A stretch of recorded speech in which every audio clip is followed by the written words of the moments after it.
Sean, welcome to the Great Practice, Great Life show. We really appreciate you squeezing time into your very busy schedule to talk to us. So thanks for being here. Really appreciate it.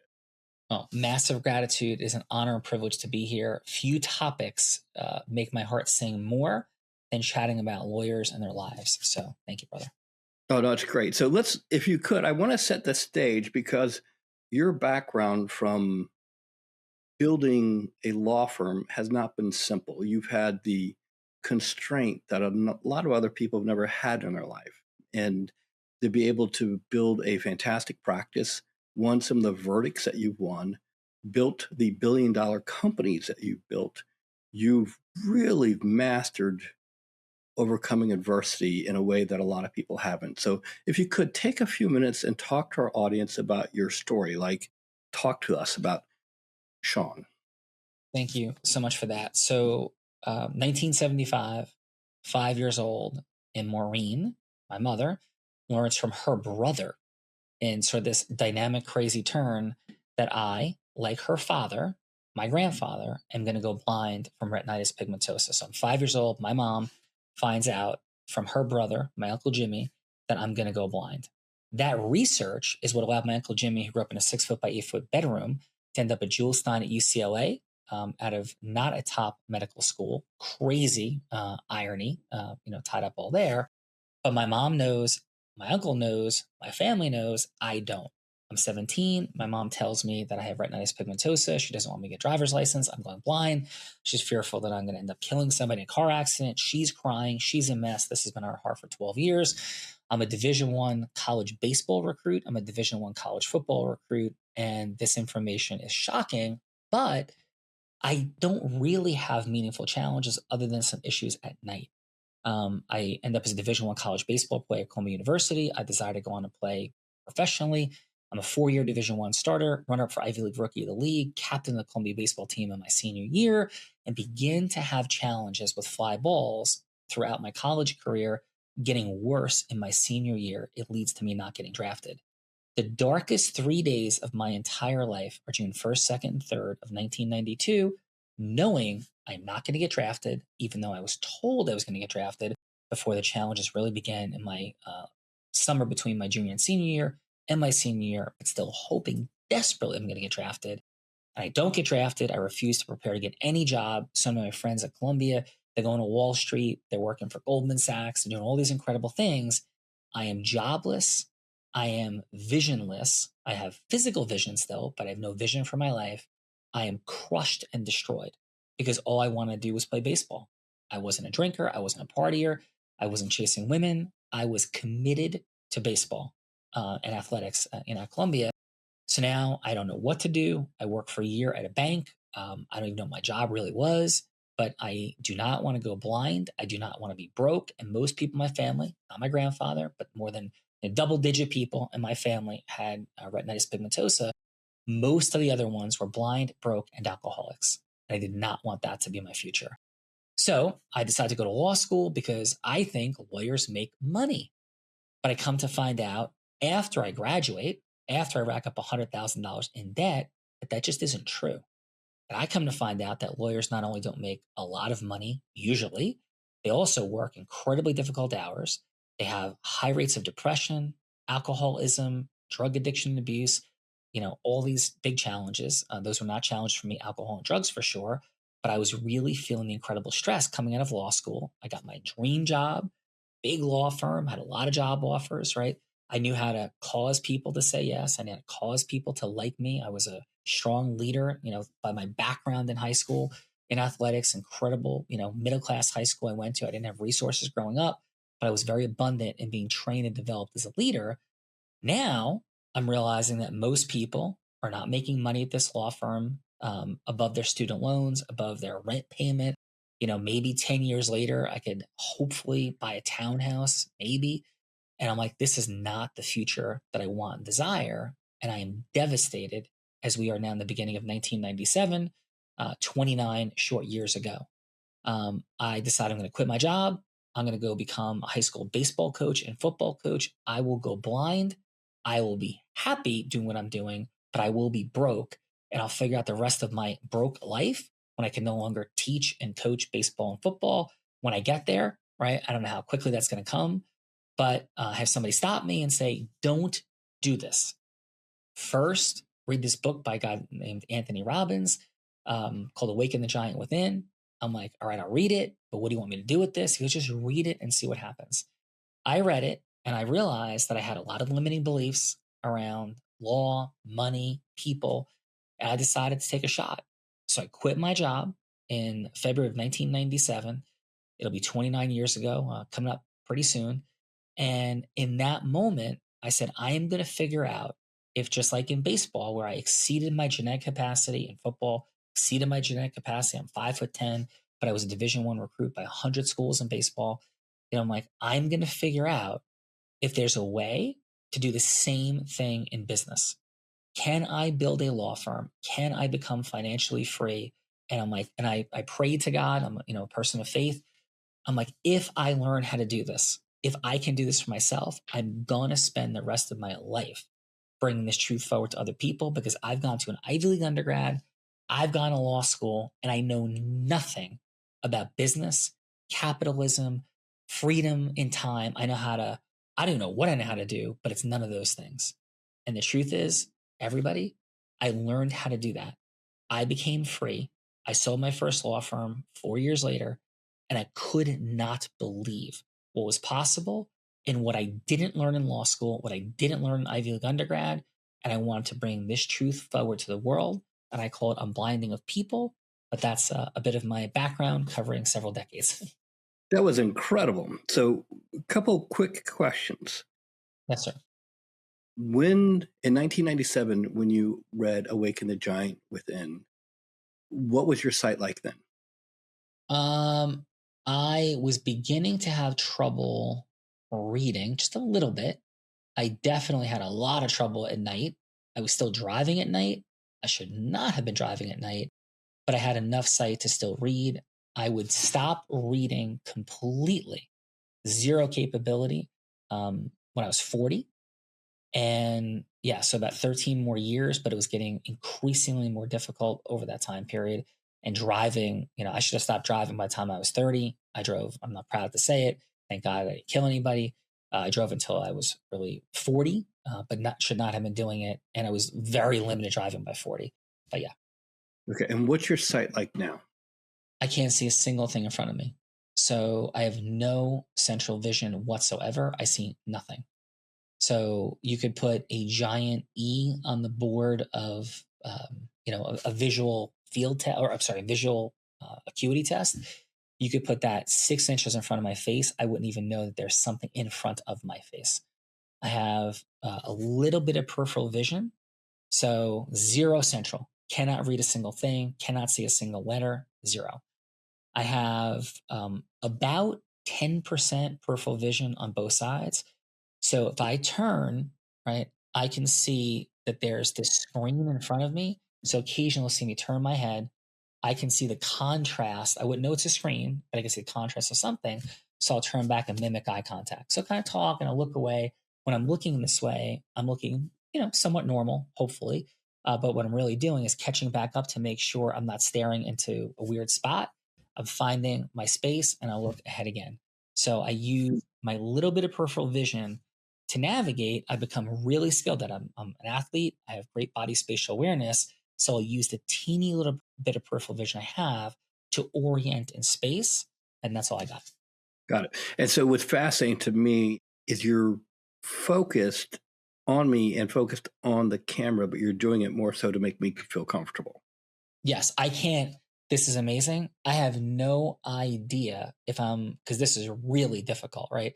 I can only generally tell what the screen is. So I'm hallucinating the camera is somewhere towards the top of this area. I Yep, can't very see good. it. I can't even see peripherally that there's a camera. So I don't know if literally there's a camera 2 feet away, 0 feet away. I don't even know if we're just using the laptop. I don't think we are in our studio, but I have no idea where the camera is other than hallucinating. It's in the middle of the thing right above the screen that I can see in contrast. So it's all complete, logical deduction and zero sight. I cannot peripherally notice any camera whatsoever.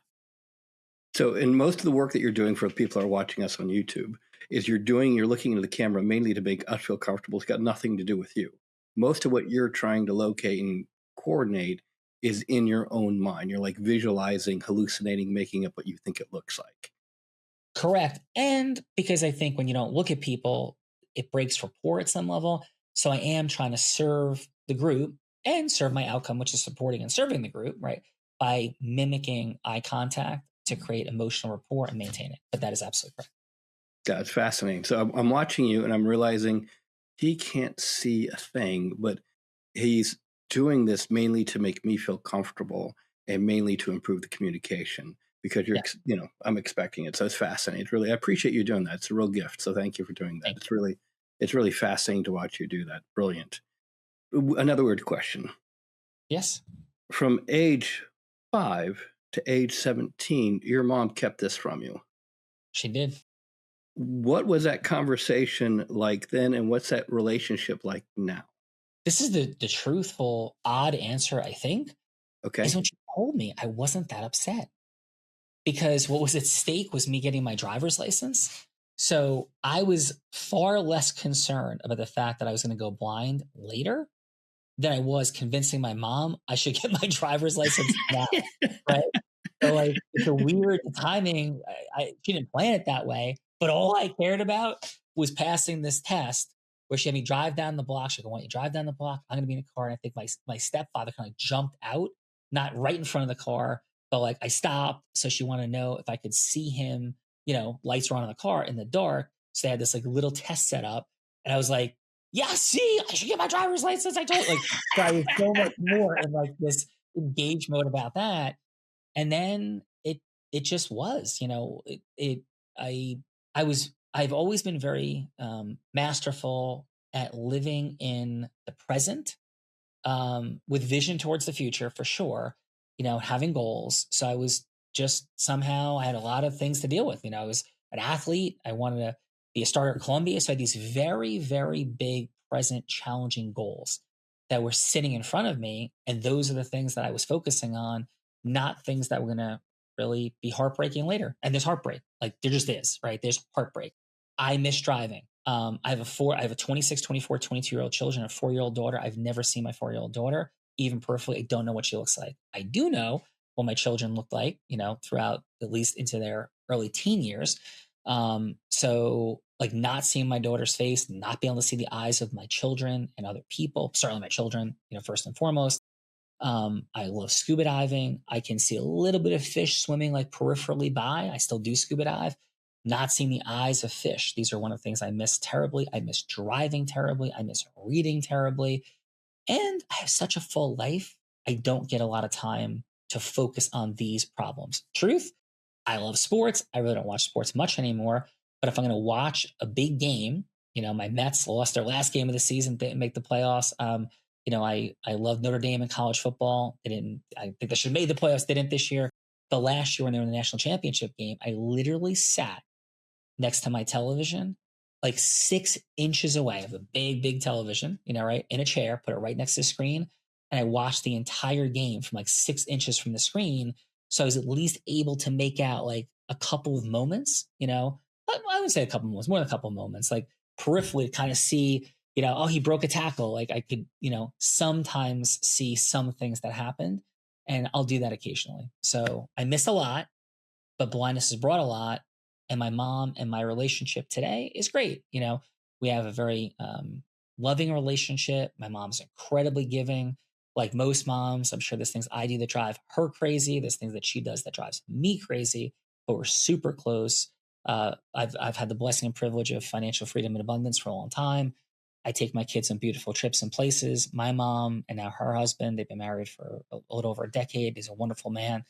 Um, and I've brought them on most of these scuba trips and ski trips, and so we have a great relationship in most ways. My mom worked for me; she was my second employee in my original law firm that I built and sold that I described earlier, starting in really 1998. Sort of late '97.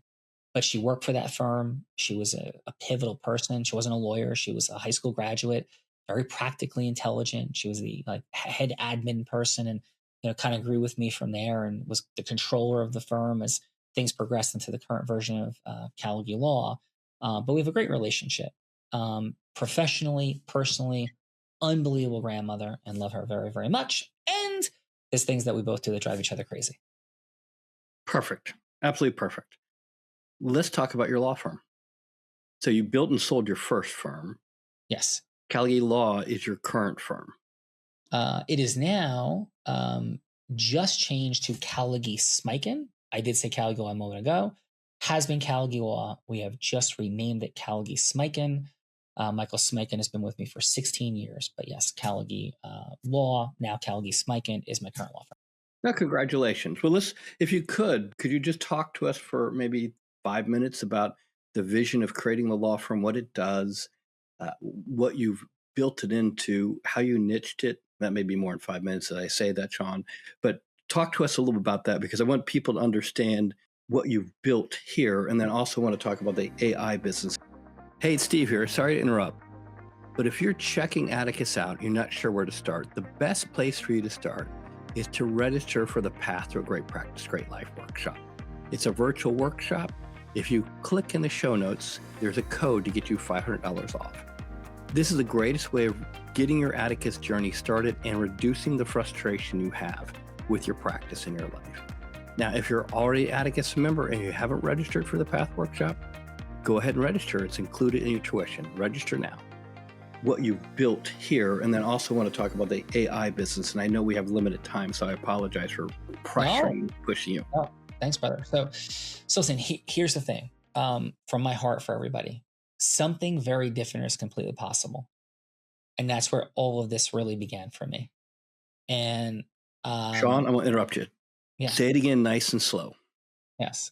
Something completely different, attorneys out there and any other professionals or business people, something else is entirely possible. And I am living proof of it. I was born defective. When I had children, each time my children were on the way, we had a proposal of genetic counseling because I am defective.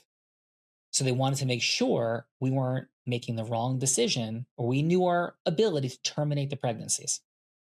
So my children wouldn't be defective like me. Like, that's my reality. 75% of people like me, blind people, are unemployed. Let's start there. I failed freshman high school geometry for the year. At the end of my freshman year, I was in the 50th percentile of my high school class. I did not grow up with money. Neither my mother, nor my father, nor my stepfather or stepmother went to college. These were all high school graduates. I am an ordinary human. In fact, less than ordinary. My SAT score was a 1230, above average. My LSAT score was a 159, above average. Not great. This is me. So if I could do what I'm about to describe, then so can you. But there's a mechanism, a method, and a formula. So when I start the first law firm, I read the Tony Robbins Awaken the Giant Within. I read Jay Abraham's book, Money Making Secrets of Marketing Genius. I am not proposing you need to read those books. You know, you have an amazing man here running this podcast, and you have these thoughts. Like, listen up here. Like, it's here for you. I tell people, please don't, because I say a book, don't go read it. I love Tony. I love Jay Abraham. You don't need to go read those things. I'll give you what you need to know in the next 5 minutes or 4 minutes, right? So I also read Jerry Spence's How to Argue and Win Every Time. And I Great book. Yeah, great book. Amazing, right? I buy a book at a garage sale for $1, How to Make a Fortune from Public Speaking. Those 4 books together became the foundation of everything I do and teach. In isolation, none of those books get you there. Combined with the formulas I've built and mechanisms, it gets you there, which I'll give to you here today, right? So, cornerstone piece is in your own self-identity. I think I teach them blinded formula. I say it is the only complete, holistic, diagnostic, dynamic, interconnected actualization tool for all of human, AI, business, and mission acceleration on Earth. And what I share with you and people is this, right? The ability to cause yes is the only attainable human superpower. So mastering the ability to cause yes with integrity is It is like the superpower of strength for Superman in battling supervillains, right? It is the thing. But then you have to know which yeses to cause. I call that process mastery. And third, it's emotionally to get yourself to do so. Now, here's the first place I believe professionals, especially lawyers, jump the shark and really harm themselves. I just had the blessing and privilege, believe it or not, of breaking the Guinness Book of World Records for most toys donated in 24 hours. And overall, this Christmas and holiday season, I donated 120,000 toys.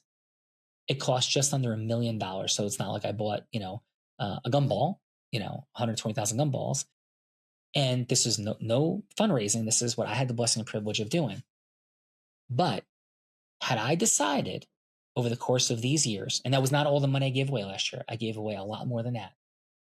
But had I decided that I was going to represent folks, right, in the law, and I was going to make my legal practice something where I was helping and supporting and serving people who, let's say, didn't have the resources. There's nothing wrong with that. But if I decided to do that, then there would be 120,000 less toys donated this Christmas to kids. Nothing wrong with it. I also didn't work in a soup kitchen, and I never would. Nothing wrong with that. What I teach about in Unblinded and what I did in my law practices was I made very intentional decisions about where I could find two things: a beautiful profit margin and a beautiful residual. And I tithe, I believe in God, I'm a philanthropist, I'm known as this year in, year out at massive levels. And I have decided that what I'm not going to give away is my time. What I am going to give away is knowledge and products I create and money. So the first thing I propose to people that I had to think about in my practice is, am I going to mix philanthropy with my legal practice and time? And the answer was emphatically no. Now, if you want to help people that are underprivileged, I've gotten people off of death row in money I've given and people I've helped to pay. So I do philanthropic things related to the legal practice directly as well. But I made a decision. I will not be giving my time away. It's bad for the impact I can create. So from that place, I would first advise make a very intentional decision. So as I began to look into the world, I was very blessed, and I discovered something because I was thinking about, should I be an estate lawyer? Should I be, do only commercial litigation? Should I do personal injury? I wasn't sure of what I was going to do when I started my legal practice. And what I discovered was insurance companies don't pay doctors. So I decided I would see if there's a way I can create a business about that. Then I saw that doctors overall make great clients, because not only do doctors need to receive their money from insurance companies, but they also have commercial litigation needs. They have business issues. They have board defense issues. They have regulatory compliance issues. They have transactional issues. They have an entire gamut of things that are very, very important for them to be done. So if you say to me like, hey, so what does your practice primarily do? I would say our practice primarily represents people in healthcare. We do a ton with helping them get reimbursed by insurance companies, but it had so many spin-off ancillary services. And let's face it, neurosurgeons can pay their bills, orthopedic surgeons, larger hospital facilities and surgical centers. These are wonderful clients. And I'll kick it back to you in 60 more seconds.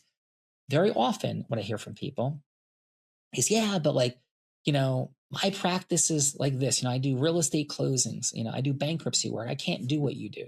Well, who says? I'm not saying you necessarily have to do medical revenue recovery and only represent doctors, but why are you doing real estate closings? Why are you doing bankruptcy? Is it because you were a child and woke up wanting to do that? Or you sort of kind of stumbled into it and kept going with it?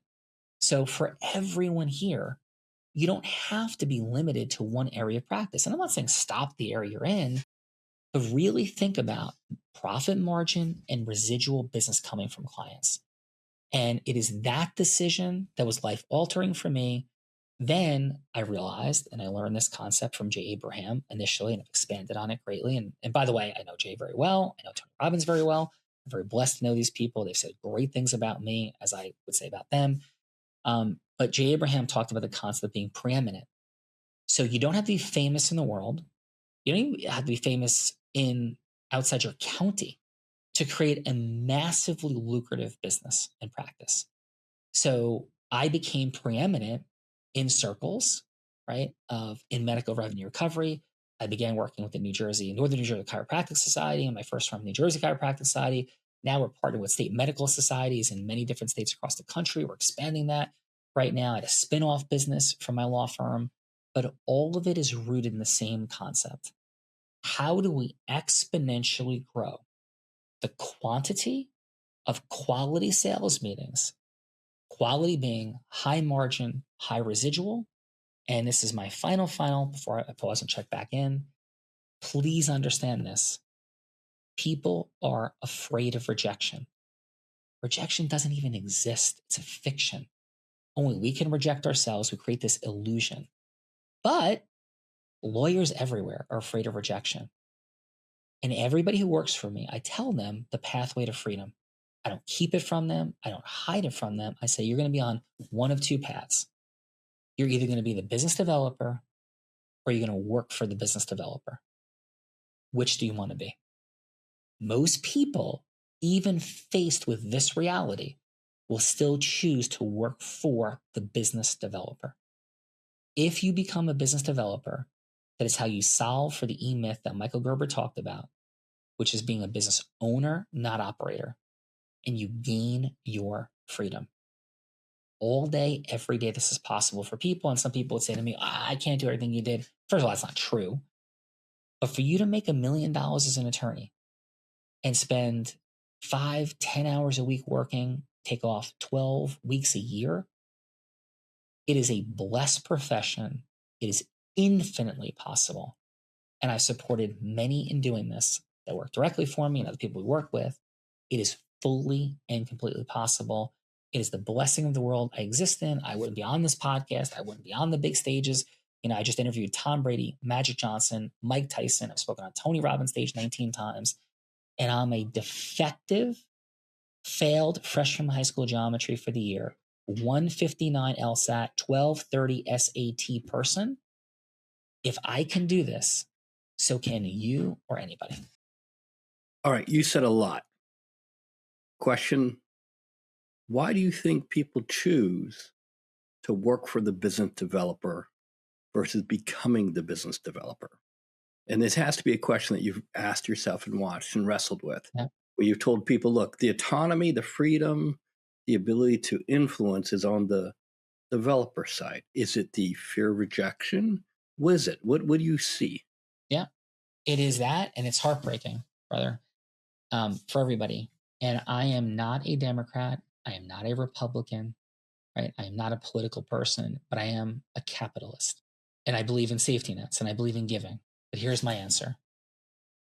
The nuns that taught me in first, second, third, fourth, fifth grade, the non-nuns that taught me in public school in sixth, seventh, eighth grade, the incredible people taught me in high school, 9th, 10th, 11th, and 12th grade, my professors at Columbia University, who are very committed to teaching me how terrible the United States is, how awful Christianity is, how terrible capitalism is, those people, then my law professors in law school, again, fine people who never made money, who never built practices, and who looked at people who do negatively. Think of what that does to you, of decades of conditioning. So we have decades of conditioning that capitalism, making money, is bad and wrong. I grew up in families with no money. My grandfather was blind. My parents were divorced when I was a baby. Rich people were bad. People with money were bad. In our spiritual dynamics, it's more difficult to pass through the eye of a needle, a camel to pass through the eye of a needle, and a rich man get into heaven. I'm a Christian. I don't think it says what people think it says, but that's how people quote it. So you have all of this conditioning telling people that sales and marketing is a bad thing. And then you have all these salespeople and marketers that are defrauding people, that are lying to people, that are being pushy and annoying. So we have all of this massive, understandable conditioning to not develop business in traditional education, in family structure, for most of us, as well as our own experiences with marketing and salespeople, lying and manipulating. Who would ever want to be that? That's exactly how I felt at 27 years old. So I have complete empathy. Marketing and salespeople are bad. People with money are evil. It's terrible. And yet I wanted to be one of them. So my answer is because people identify people who are financially abundant and free, people who are business developers, as negative characters in our culture and society. It is often true. It doesn't need to be true. And the truth is that the greatest way to live, I believe, is in creating integriously massive financial abundance, inspiring others to do the same, and reframing and recreating the greatest and only system on earth that truly works, which is capitalism with safety nets. And that is my answer. People don't want to be evil, and that is why they do not develop business and they live lives of quiet, painful desperation. How have you helped people have a breakthrough in thinking about that? I say that Unblinded is supporting people in seeing what they don't see. Said differently, it is the loving pursuit of the relevant truth. So I support people in thinking through it. Who do you want to be in the world? Do you want to be the person that works your entire life and struggles in retirement, has to say no to your friends, family, if you're blessed to have them, children, grandchildren? And do you want to then have to make up and recreate a story about people with money? Or do you want to have financial freedom? Do you want to have impact in the world and serve human beings? Right. And I support people in making intentional, informed decisions. And I bring people truth. So that's how I support people all the time and really help people lean in and support people in answering this question. Right. Why do we create these heroic images of people who are philanthropists? And then we vilify people with money. It makes no sense. So really support people in getting to logical truth and realizing that most people who claim to be logical, like my law professors, like my professors at Columbia, were completely, totally illogical, completely and totally emotionally driven by false frames of reality. And I support people in recreating their relationships with mentorship. And I say to people to only listen to people who have what you want to have in life and have supported people in getting that same thing. Those are the only people I listen to. So I've been divorced twice. I have great relationships, with the mother of my children. I have a mom of one. I have a mom of three. Unbelievable relationships. Still open up Christmas presents on the Christmas tree. But you don't want to listen to me. And neither had to do with working hard. I was free. I worked 5 hours a week in my law firm for many, many years. I had blessed the ability to be present with my kids, played 1,000 games. I missed 9. But still, you wouldn't want me coaching you how to stay married. I'm divorced twice, right? So I wouldn't profess to have the advice on how to best stay married. I would tell you how to have a great divorce. I've been divorced twice, never had problems with litigation. I have a great relationship with my wife. Like I am the king of beautiful, peaceful, harmonious, happy divorce and co-parenting. I can give a lot of great coaching on that. You wouldn't want to know from me how to stay married, right? But so don't listen to people who don't have what you want in that area. So, first of all, that's fantastic. But so what you do is you give the people the ability, you create a space, a context for people to look at the narrative they've created about their future, create a more powerful narrative that's more in alignment based on what they want, what they admire, what they see. Ignore anyone who's not producing those results. Focus on the people that are producing the results. Adopt what they're doing, learn from them, and re-choose or recreate a powerful narrative based on that artistic view that you help people create. 100%, brother. And the launch of my platform, right, Beyond the Law Firm in 2018, came because Tony Robbins did a competition to sell a $100 bill to the highest bidder. And I was blind in a room of 400 entrepreneurs with an average net worth of $10 million. And I wasn't going to get to meet anybody. And he ran this competition the first day I was in that room with those people, and I felt like I didn't belong. And so I bought that $100 bill for $100,000. And it ended up on Tony Robbins' stage for the first time. My mom, my dad would not have told me to buy a $100 bill for Tony Robbins for $100,000. And they would have been very, very wrong. So I listen to people who've done things that I haven't done yet. And in that moment, I channeled my inner Jay Abraham and said, this is nothing more than a marketing attempt to get on this stage in front of these people. And this is my one and only chance. So I didn't listen to what my mom would say, my dad would say, my controller from my law firm would say, other business partners would say. I listened to what Jay Abraham or Tony Robbins would do in that moment. And that's what I did. And it was life altering forever. Your ability to create in your mind a visual stage and respond instantaneously to that visual stage is profound. I'm sure other people have told you that before. Thank you. It is profound. And the ability to be present and have you do that in front of me it's really phenomenal.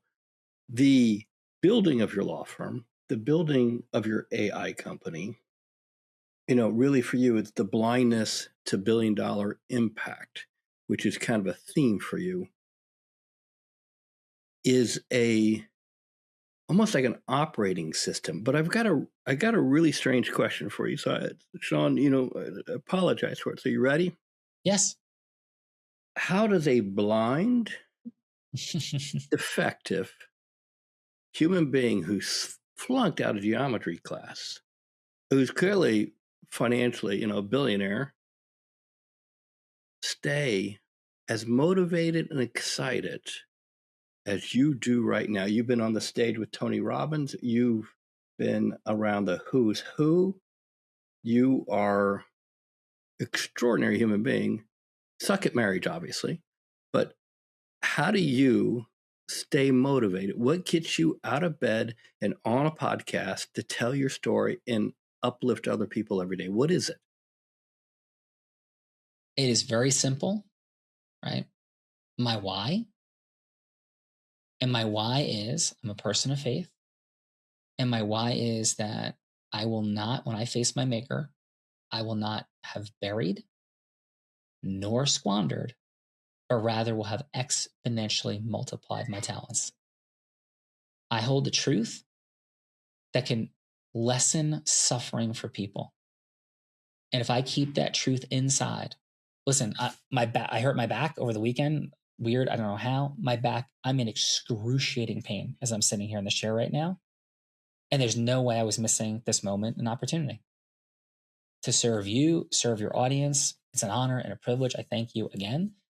And because my job in this world, to the day I die, I will never not be doing this, is to unblind people so they can make more money in less time with more magic.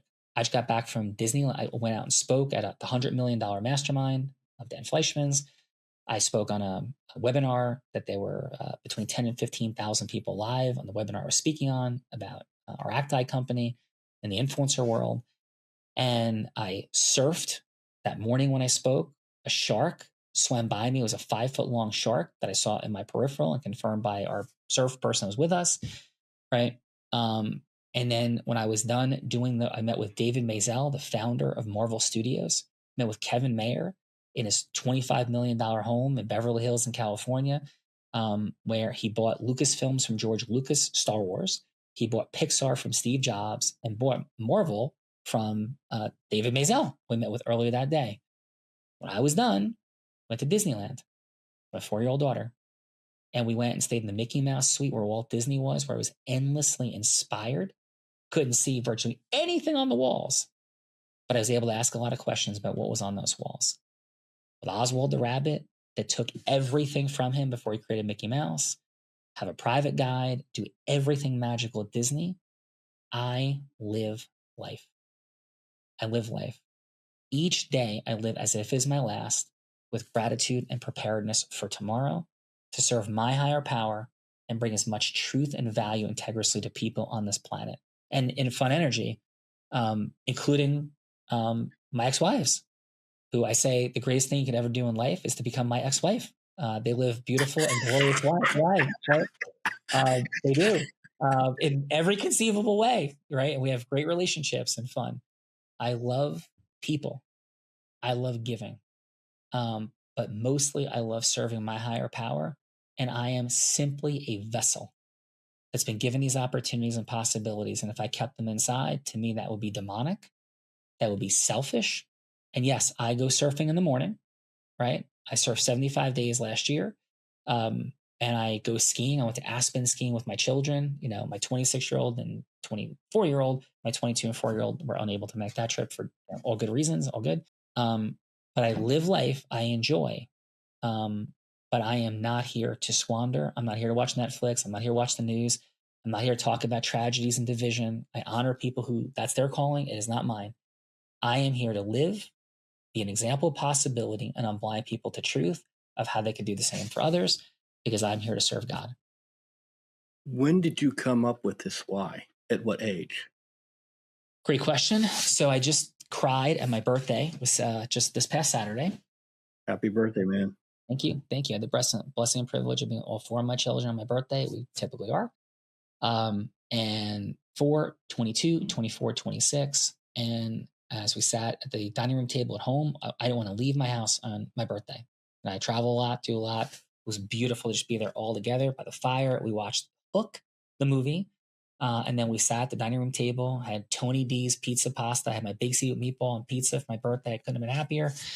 And I reminded my children of the fact that I would not be where I am without them. Because my first why, when I was 27 and worked on it after reading Awaken the Giant Within of Tony Robbins, was I wanted to be an example of possibility for my yet unborn children. I did not want to be blind and be broke and have to tell my children, I can't afford it, we can't afford it, dad's blind. I didn't want to live that life. Nothing wrong with that life. Nothing wrong with it. I have empathy for people. I did not want to live that life. So my first why was to be an example of possibility. And I succeeded at that. And as time progressed and I began to make commitments to God, I was an example of possibility to my children. That's still something I want to be, right? And am. My son works with us in the law firm, graduated with 4.0 from law school. My daughter's boyfriend works for an ACTI company, so I have a very close relationship with my children and, in my working and mission and as dad also, right? But I shifted into, once I had really landed that for my kids, when I went back into Platinum Partnership with that $100 bill from Tony Robbins, I realized I had achieved to be the example of possibility for my kids, right? And so in 2018, I was resetting my why in Tony Robbins' room. I hadn't been to a Tony Robbins seminar in 15 years. And I really thought about what will continue to drive me to the day I transition from this earth. And I realized it was my original promise to God, and which I said, if I'm able to get financially free, if I don't end up blind, broken alcoholic, I will spend the rest of my life teaching and doing this. And I remembered that promise to God. I started really thinking about it. I'm like, yeah, because if I didn't, I would be squandering my talents. So in 2018, I recreated my why from being an example of possibility to my kids and somewhat to others, to now serving God by not burying or squandering my talents, still being an example of possibility to my kids and everybody I come in contact with. That's a big outcome for me. Not to say, look at me, to say anything I'm doing, I'm a defective guy. You can be that. So to be an example of possibility to others under the umbrella of serving God. And that was 2018 in Tony Robbins' room at Business Mastery, January of 2018. You're exceptionally intentional. Yes, sir. Talk to me about your morning routine. Awesome. So integrity is a core part of things. So I'm going to always share precisely as possible. I do this most days, not every day, because I'm not perfect and nobody's perfect, right? But I start by saying 10 scrolls that I learned from Og Mandino which I've altered into my own scrolls. That will be, I say each one twice. I will not say them all now. They're long, but it's Ogmandinos, 10 scrolls. I say them twice, and I've morphed them into my own faith. So I say, like with gratitude and love, blessing, and actualization of my Lord and Savior Jesus Christ, then I say the scroll. So one would be, I said one of them, like I live this day as it is my last, with gratitude prepares for tomorrow. There's scrolls about loving people, loving myself, scrolls about being a master, scrolls about exponentially multiplying my ecosystem other. So I start by saying those 10 scrolls most days, and I end the night most nights by saying those 10 scrolls twice, right? So that really just brings this sort of gamut of everything that I want to be in my own identity and standing for, present and forward. It's very diverse, right? Some is about others, some is about myself, right? Some is about laughing at myself, laughing at the world, right? It's really diverse and comprehensive. I would check out those 10 scrolls for sure. And then I put endorphins in my body. I am a huge advocate that the outcomes that we have in life is based on our biochemistry, right? Our physiology. So I put endorphins in regularly. Don't drink coffee. I'm not militant about it. I don't drink alcohol. I may have like 5 drinks a year at the Christmas and holiday party. I'll have fun. People give me a shot or something. I don't like alcohol. I never liked alcohol. I don't have alcohol in my house. I don't drink. I'll have a few drinks at the Christmas and holiday party as a sort of traditional thing to do with people. So I don't live on caffeine. I don't live on alcohol. I don't smoke. I've never done a drug in my life. Right. And so, but I do put endorphins in my body. So I will start the day by putting endorphins in. Typically, I will do elliptical and lift. So I put endorphins in, but I also teach microdosing endorphins. So at least 12 times per day, I will do push-ups, including in a suit. Like if I was in court, I put paper towels in the bathroom floor. But my morning routine is to put endorphins in to start the day, go through the scrolls, and typically most days, my first phone call is with my team at 6 a.m. So do an internal leadership team call from about 6 to 7. From 7 to 8, I'll do a call with people in our blinded ecosystem, people in our highest level programs. 8 to 8:30, I'll typically be present with my daughter. If she wakes up earlier than that, I'll say good morning, quick hello. I'll spend a little time being present. 8:30, 8:45. Now I'll do the unblinded huddle, which is everybody in our ecosystem is on it every day. And then I'll take my daughter to school. I take her to school. Let's go with 3.5 days out of 5 in a week. Sometimes I'm traveling, sometimes whatever. Right. And then I launch into the day with my first phone call, typically start at 9 o'clock. And that is my every single day morning.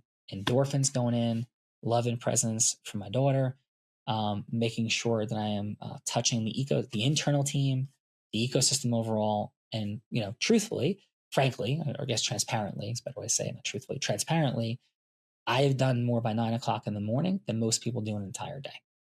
The shutdown routine, you have to have one. What do you do at night? Yeah, you know what's crazy? My ability and our ability to develop this skill set is really high. Like I time block. So when I'm done in my time blocks, I'm done.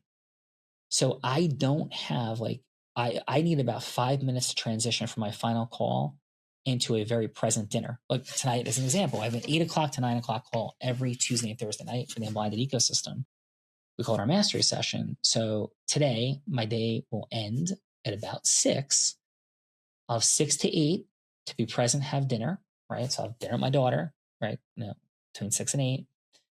I'll be fully present. We'll play catch. We'll watch movies. We'll have fun. We'll do, whatever we do, right? But I really bring presence forward. Then 8 to 9 o'clock, and then we'll do bedtime usually right before the mastery session. 8 to 9 o'clock is the mastery session.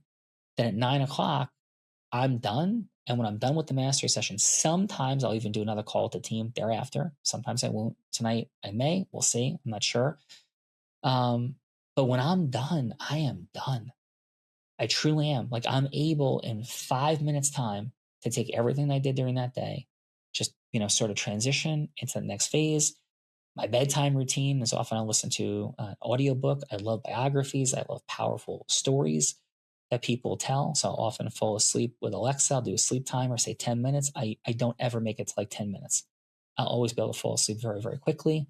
So that's my day. And what I want people to hold space for is Anxiety is the buildup of cortisol. It's very understandable. If I didn't put endorphins in, I wouldn't be able to feel the way that I do. So you've got to microdose in endorphins. They counteract the cortisol. Cortisol makes you be in fight or flight or run away. You can't, I don't believe in breathing exercises only. They're great, but not only. They don't purge the cortisol.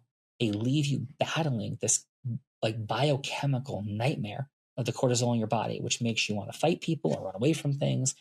And you can't create stillness when you're filled with cortisol. So endorphin dosing creates a higher degree of generosity, love, abundance, power, freedom, all of it. Microdosing endorphins, and you will need tremendously less transition time because the endorphins are helping you powerfully transition. Thank you. Now, a lot of the lawyers would love to hear how you, as a defective blind guy, who failed geometry, nailed 2 of the top verdicts. But I'm also really fascinated in your thinking around your new AI company. Which of those would you like to talk about? I had both real fast. I mean, the verdicts is because I've done a lot of memory work and I've learned how to learn and remember things. And I have a great team with me and around me. And that's how I did the verdicts. You know, it's the unblinded formula, it's influence mastery. I brought truth forward. But those cases were not personal injury cases. You know, a lot of times people, oh, so you did a personal injury? No, no, no. These were business cases, breach of fiduciary duty cases. The second top jury verdict was the largest jury verdict of Arizona for about an 8-year period, had 1,400 exhibits. Many of those exhibits were 100 pages or more. Some were 1, 2, or 3 pages, but some were 100, 200 pages. So I was able to do that with great preparation of my team and a lot of great mastery and learning that I've done. I don't have a photographic memory. Remember, I got like B's and C's in honors history class and honors, classes in 6th grade. I was a 2.9 GPA person after my freshman year in high school. So I'm not a photographic memory guy. So please don't pass it off to that. I really learned how to learn and memorize and learn how to associate and open files in my mind. So that's the verdicts plus my incredible team, that we worked and prepared, plus the unblinded formula. And that's how we brought truth forward and had crazy jury verdict stories right there. But all that ACT-I is an amplification of all that. Remember earlier I said influence mastery, process mastery, and self-mastery. All ACT-I does is those 2 things. It is the unblinded formula plus AI equals ACT-I. And he can really make it simple, Einstein style. Agentic AI needs to know how to do things, and it needs to masterfully be able to do them, right? And so for all of us in this space, all that I'm doing in the ACT-I company, which we are committed to, it may sound crazy and silly and nuts, right? But to be the AI that runs all AI. That's our goal at ACT-I, to be the intelligence that runs all of AI. But we have yes causing agents. We're on the absolute cutting edge of all of this. And how did I do that? Because I built incredible teams. We have the blinded formula. And so we are not an if-then AI agentic prompting. We've taught agentic AI how to think through the prism of mastering the unblinded formula, the causing of yes, masterfully, which yes is to cause, and how to emotionally get yourself to do so. And not only to teach people how to do that, but to do it for them. So we right now have agents better at causing yes than 99.9% of people. My That's lawyer, crazy. my lawyers that work for my firm, and these are great people that we've trained, I would much rather in a client intake situation now have our ACT-I agents on the phone with clients even than our top attorneys. That's just the absolute truth. And also lawyers don't like inviting people to things. They don't like calling out to people, come to my dinner, come to my event, come to my webinar. The agents we've created can cold outreach, navigate call dialing systems, not seem like crazy weird AI. I mean, we have 50,000 log phone calls now. We have case studies, documentation. We have incredible presentations that we do. But it's all the jury verdict and now ACT-I. It's all the same thing. It's all the unblinded formula, which is the creation of everything. How is Disney created? How was the NFL created? How are there 2 billion Muslims? How there's 2 billion Christians? How are all these things created in the world? It's because of masterful causing of yes, masterfully knowing which yeses to cause that can create the most powerful application of the yes, and emotionally getting yourself to do it. That's who's in the White House or not. That's everything since the dawn of time. Everything. The rise and fall of the Greek and Roman empires, the creation of the United States of America. So all of this has been distilled into our agents, and that's also the same exact thing for the jury verdicts. Sean, we're coming to a close. Yes, Would sir. you repeat that again, nice and slow? And then tell me if there's anything else you want to share with our audience, because it's been a fantastic afternoon for me. And I just want to thank you. It's Thank you. been, you're living your why, and it's been a phenomenal afternoon, phenomenal conversation. But from your viewpoint, just review that again, nice and slow for our audience, and then anything else you'd like to share with us. Certainly. Yeah. So what I'm sharing from my heart is that there is, and this is what my life stands for, and this is what I was petrified to not know and understand, otherwise be blind, broke, and hopefully not an alcoholic, but who knows, was how do I make more money in less time with more magic? Like, how do we do that? Right? How do we exponentially grow money, time, magic? So, what I learned, what I discerned, what I codified, that was the same thing that has created everything. Every big law firm, every failed law firm, every nation has risen and fallen. The United States, the Greek and Roman empires, Christianity, Islam, disproportionate success of Jewish people in business in the United States and Hollywood, et cetera, right? All these amazing, unique, powerful outcomes are on the other side of one thing, including Disney, the NFL, right? Both, by the way, created around the same time in the early 1920s, both for $100 initial investment that turned into $100 billion plus enterprises and passed all kinds of people, places, and things. It is because there is one and only one, my humble, knowing, committed perspective, one only one complete holistic diagnostic, CHD, complete holistic diagnostic, dynamic interconnected actualization tool, DIA, for all of human, AI, business, and mission acceleration. It is what caused me to be one of only 2 attorneys out of 1.2 million in America, have 2 top 100 national jury verdicts between 2014 and 16, and the only one of those attorneys that was blind, to create a company worth $1 billion, self-funded, to become the first ever and only blind, self-funded unicorn founder for a guy that was born defective, failed freshman high school geometry. It is because I know that it is all about only 3 things. 1, your influence mastery, how masterful you are at causing yes, individually and with groups. That's everything we're talking about, ever. 2nd, which yeses you are causing. It's called your process mastery. And 3rd, how emotionally we get ourselves to cause those most optimal yeses. That builds your compound influence and what is in your bank account or not, how many hours you have to work or not, and how much joy, fulfillment, love, abundance, impact you're creating in the world, I'll call that magic, or not, is the other side of your level of influence mastery, process mastery, and self mastery. It applies to me, to you, to every human that has ever walked the face of the earth. Money, time, magic is directly correlated to your influence, process, and self mastery. Fantastic summary. Fantastic. Any other closing thoughts or comments? Just massive gratitude. If I can do this, you can do this. If anybody could do something that's not genetically required, you can.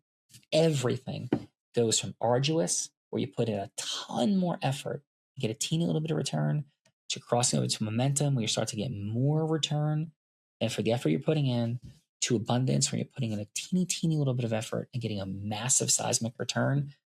If you master your influence, process, and self mastery, you will go from arduous to momentum to abundance, and you too can do what Walt Disney has done, Martin Luther King, Oprah Winfrey, you name them, and you can do it too. Fantastic. Thank you. Thank you, Sean. Much gratitude. Thanks for joining this week's episode of Great Practice, Great Life. Please tune in weekly to get the next episode. If you enjoyed the episode, please subscribe, like, and don't hesitate to share it with a friend who you think this episode could help. With that, thanks, and I hope you enjoy next week's episode.